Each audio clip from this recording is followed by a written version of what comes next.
आज हमारा आपसे एक प्रश्न भी है कि क्या कुछ दीपक जला लेना, कुछ खुशियां मना लेना, कुछ पूजा पाठ कर लेना इतना पर्याप्त होगा या फिर हम कुछ बेहतर, कुछ बड़ा, कुछ विशेष कर सकते हैं, जीवन में बदलाव लाएं अगर हम, क्या वो श्रेष्ठ नहीं होगा?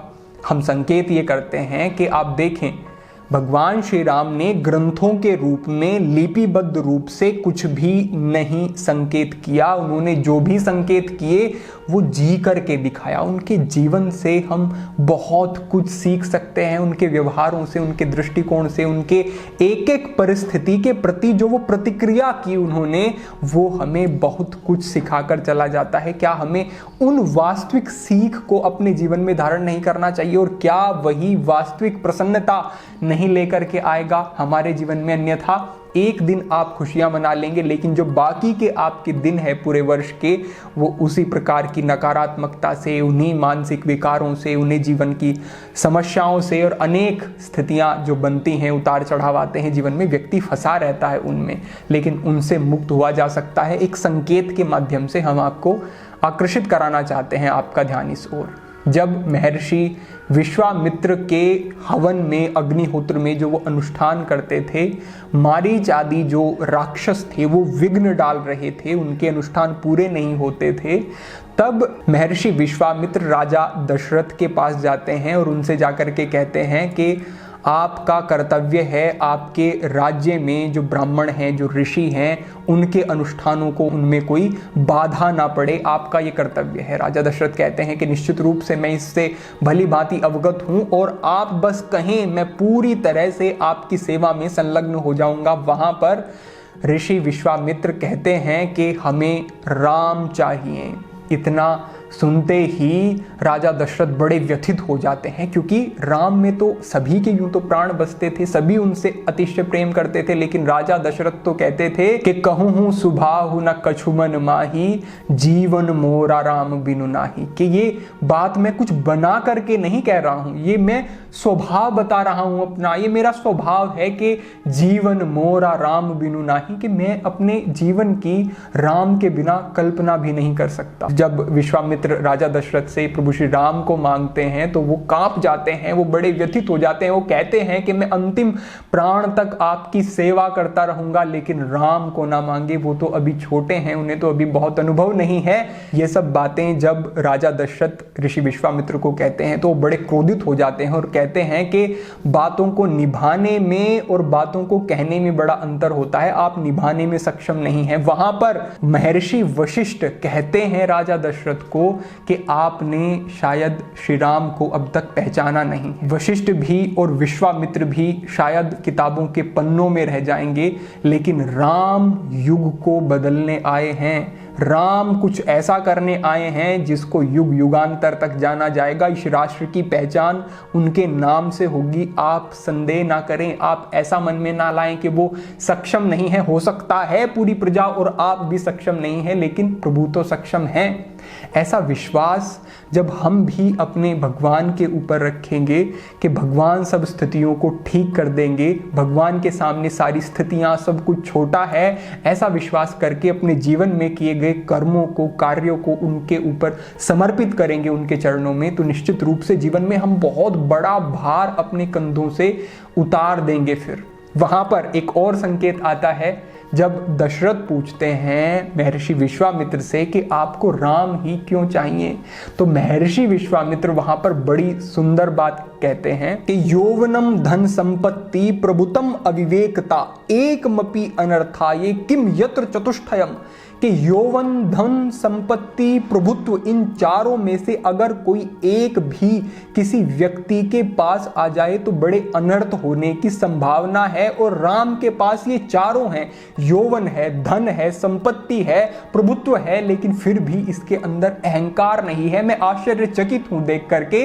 ये तो बड़े बड़े योगियों को, ऋषियों को भी अपने वश में कर लेने वाली स्थितियां होती हैं, लेकिन राम के व्यक्तित्व पर कोई प्रभाव नहीं है इन सब चीजों का। इसलिए मैं राम से प्रभावित हूं, इसलिए मुझे राम चाहिए।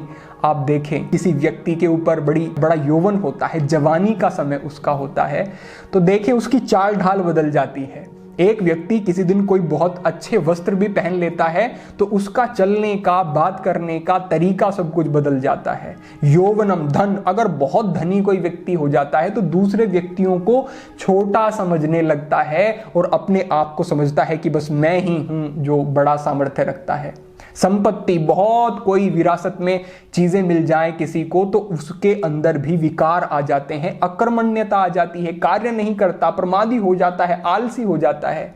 और प्रभुत्व, यानी कि जब कोई व्यक्ति दूसरे व्यक्तियों पर भी उसका अधिकार होता है, उसके सामर्थ्य में वो सब चीजें होती हैं जिससे कि वो कुछ बदलाव कर सकता है स्थितियों में, तो वो उस प्रभुत्व को पाकर दूसरे व्यक्ति को हीन समझने लगता है, उस पर अपना अधिकार जताने लगता है, विनम्रता उसके अंदर से समाप्त हो जाती है। और प्रभु श्री राम के पास ये सब कुछ था, लेकिन ऋषि कहते हैं कि इसमें फिर भी अहंकार नहीं है। ये आश्चर्य की बात है।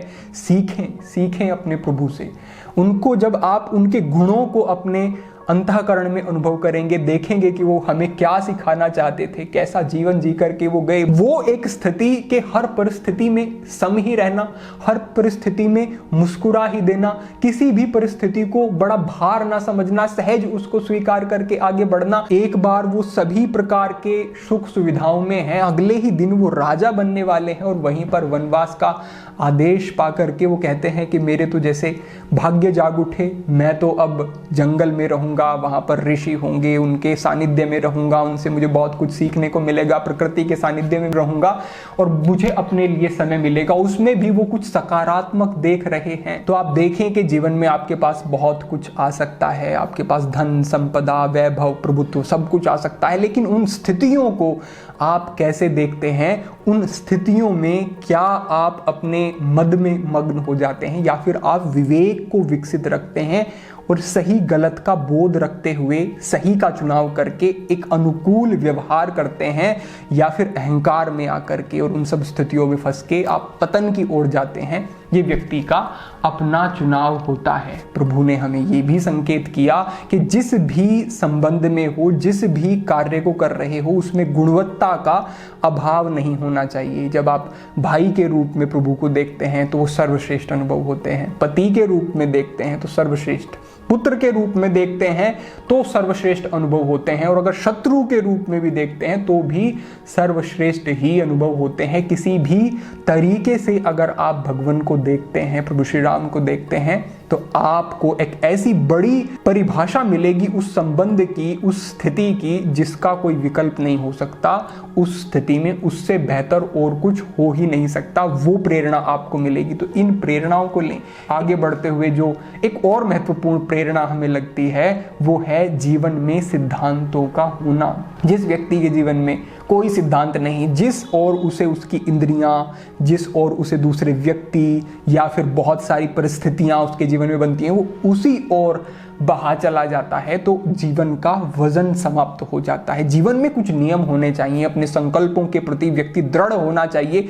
हमारे मन में एक ऐसा विचार आया था, हमने आपके साथ भी साझा किया कि जो व्यक्ति अपने संकल्पों के प्रति गंभीर नहीं होता, उसे संसार में कोई भी गंभीरता से नहीं लेगा। आपको पहले अपने लिए गंभीर होना पड़ेगा, आपको अपने आप जागना होगा, तभी व्यक्ति आपको समझेंगे कि हाँ ये कुछ विशेष है, या फिर इससे कुछ अच्छी प्रेरणा ली जा सकती है, या ये फिर एक उच्च गुणवत्ता वाला व्यक्ति है। आप दूसरे व्यक्तियों के जीवन पे भी कुछ सकारात्मक प्रभाव डाल सकेंगे, लेकिन शुरुआत तो अपने से होगी। तो अपने नियमों, संकल्पों, अपने सिद्धांतों के प्रति जो दृढ़ रहता है, जो अपनी प्रतिज्ञाओं के प्रति दृढ़ रहता है, उसके जीवन का जो प्रभाव होता है, जो गुणवत्ता होती है, जो प्रेरणा देता है वो समाज में, वो बड़े ऊंचे स्तर की होती है। तो प्रभु से ये भी हम सीख सकते हैं कि कैसे अपने नियमों पर, सिद्धांतों पर, प्रतिज्ञाओं पर दृढ़ रहा जाता है। एक प्रेरणा ये भी है कि हर स्थिति में एक जैसा व्यवहार किया नहीं जा सकता। जहां प्रभु बड़े सौम्य, सहज, सरल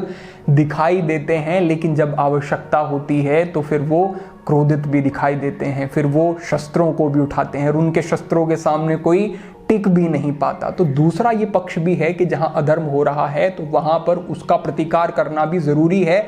ऐसा नहीं है कि आप इतने सरल हो जाएं कि दुर्जन व्यक्ति भी आपको दबा करके आपकी पीठ पे पैर रख के आगे बढ़ जाएं, ऐसा नहीं। आपको प्रतिकार भी करना होगा। जब 1 दिन तक, 2 दिन तक, 3 दिन तक समुद्र से रास्ता मांगते हैं लेकिन रास्ता देता नहीं है, तो प्रभु कहते हैं कि अब और कोई मार्ग दिखाई नहीं देता, अब मेरे शस्त्र उठा करके लाओ, धनुष उठा करके लाओ, मैं अभी अग्निबाण से समुद्र को सुखा देता हूं, और यहाँ से रास्ता बनाते हैं। तो उस स्थिति में वो अनिवार्य था, तो वैसा व्यवहार भगवान का दिखा। तो हमारी आपसे प्रेरणा यही है कि श्री रामचरितमानस एक बड़ा सुंदर और सरल भाषा में, हिंदी अनुवाद में जो ग्रंथ है, आपके घर में होना चाहिए। आपको कुछ ना कुछ पढ़ना चाहिए और मन से, हृदय से, भाव से पढ़ना चाहिए और देखना चाहिए कि प्रभु का कैसे जीवन रहा, कैसे दृष्टिकोण रहे, कैसे सिद्धांत रहे। उन सब चीज़ों का आपके जीवन पर जो प्रभाव होगा वो आप कुछ ही दिन में अनुभव करेंगे। आप हमसे पूछते हैं कि जीवन को कैसे बदलें। जीवन एक क्षण में बदल जाने वाली स्थिति नहीं है। आप किसी भी अपने आदर्श व्यक्ति को देखते हैं तो उसके पीछे उसका बड़ा परिश्रम है, उसके पीछे उसका बड़ा चिंतन है,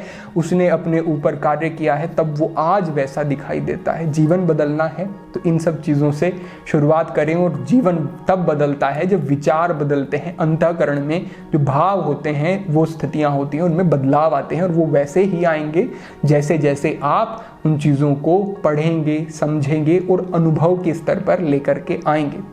तो श्री रामचरितमानस पढ़ें, अपने सिद्धांतों से जुड़ें, अपने इतिहास से जुड़ें, प्रभु की सीख से जुड़ें, उनके जीवन से जुड़ें और अपने आप को गौरवान्वित और सक्षम अनुभव करें, क्योंकि आप वो हैं। तो आज के लिए आपके लिए यही एक संदेश था, ये प्रेरणा थी। अपने जीवन में निरंतर बदलाव करते रहें, प्रसन्न रहें, आनंदित रहें, उत्साह से युक्त रहें और आगे बढ़ते रहें। सभी के लिए प्रार्थना, सभी के लिए मंगल कामना। ओम नमः शिवाय।